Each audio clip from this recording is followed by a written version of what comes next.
Greetings, M Squared here, and today we're going to talk about point-slope form of a linear equation. So there's three different forms. We've already learned about slope-intercept form. We're going to learn about standard form after this, but this time we're going to learn about point-slope form. And its name suggests what you need. You need a point and a slope to write anything in point-slope form. So when we're using this, we have these little subscripts. So I want to talk about what a subscript means. So that's y sub 2 minus y sub 1. You probably remember it from slope, but remember that just tells us that this is the y, this is the slope formula, this is the y from the second point, and this is the y from the first point. So what they're doing is they're showing you how you get the form, point-slope form, from the slope formula. So remember when we solved literal equations, we had to get certain things alone. And for this one, we're going to get y sub 2 minus y sub 1 alone. So this is our slope formula, right? It's change in y over the change in x. So in order to get the top there, all the y's alone, we have to get rid of this. It's being divided. Now they do make a little substitution, right? They say it looks a little bit different right here. They substitute x for x sub 2 and y for y sub 2 because that's going to be our point, our x and y. So you see that little substitution. So we're going to get the y's alone. So all they did was they multiplied both sides by the denominator because it's being divided. So the opposite is multiplication. And voila, you have your point-slope form. This is it. Well, to there. So you do have to memorize all these different forms to be able to work with them. But let's go over what each thing means. Again, in every formula, in every form, the y and the x are actual y and x. They don't change their variables. They're going to stay y and x. It's when you have a subscript that is actually going to be a number when you're finished. So this is actually the x and y from a certain point that they give us, and then m always stands for slope. So m is the slope, x sub 1 is the x coordinate of the point, y sub 1 is the y coordinate point, and x and y are variables. Remember that.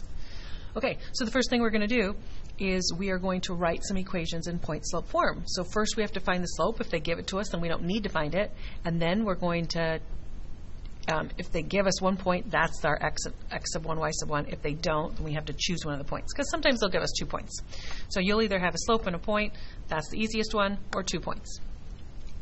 So we know it's in the form y minus y sub 1 equals m times x minus x sub 1.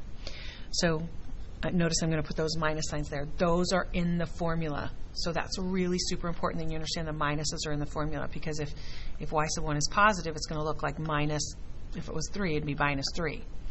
So if it was negative, then it's minus a negative and turns to a positive. So that's the tricky part about this one. So what we're going to do is we're going to plug all our things in. Here's our slope. It goes right here. That's our x sub 1, right? So it's going to go right here. And that's our y sub 1, and it's going to go there. And then we clean it up. So we'd actually have y plus 2 equals negative 4 times x minus 5. That is our point-slope form. I find it's the easiest one to write because you don't have to, you just plug in things in the places where they go. You're maybe simplifying some negatives, but it's pretty easy because you don't have to manipulate anything or get rid of parentheses or move things to the other side.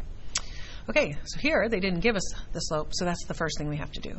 So I'm going to put the 1, 4 over here. I'm going to write down my little slope formula, and then I'm going to say y's, so negative 8 minus 4, and then x's, 7 minus 1.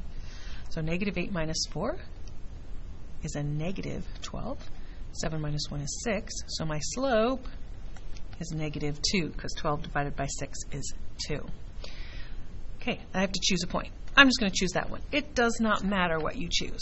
And I'm going to, again, write it y minus equals something times x minus. I'm just going to write that part in. It's like my formula, so I don't mess up negatives if I have any. So my slope is negative 2. It goes in front of the parenthesis. My x and y, I chose this one, so my x sub 1 and y sub 1. My y sub 1 goes here, and my x sub 1 goes here. And there it is. I'm all done. Y minus 4 equals negative 2 times x minus 1. So that's how you write the equations. Now let's talk about graphing using point-slope form. So if you're given a line in point-slope form, here's the steps. We're first going to find the point, and we're going to remember about the opposites, right? So we're going to graph the points. We're going to find the point and graph the point. Then we're going to use the slope to find more points on the line and start at that first point we encountered. So remember, our formula is y minus something and x minus something. So if I change that to x minus something, I would have to change it to x minus a negative 4. So now I know my point is negative 4, 3.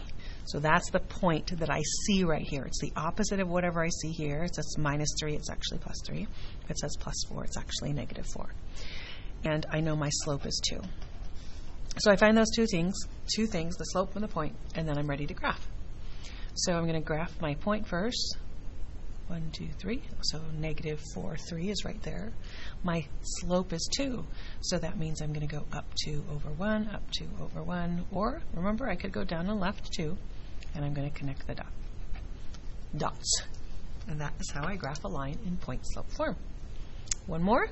So what do you think that point is going to be?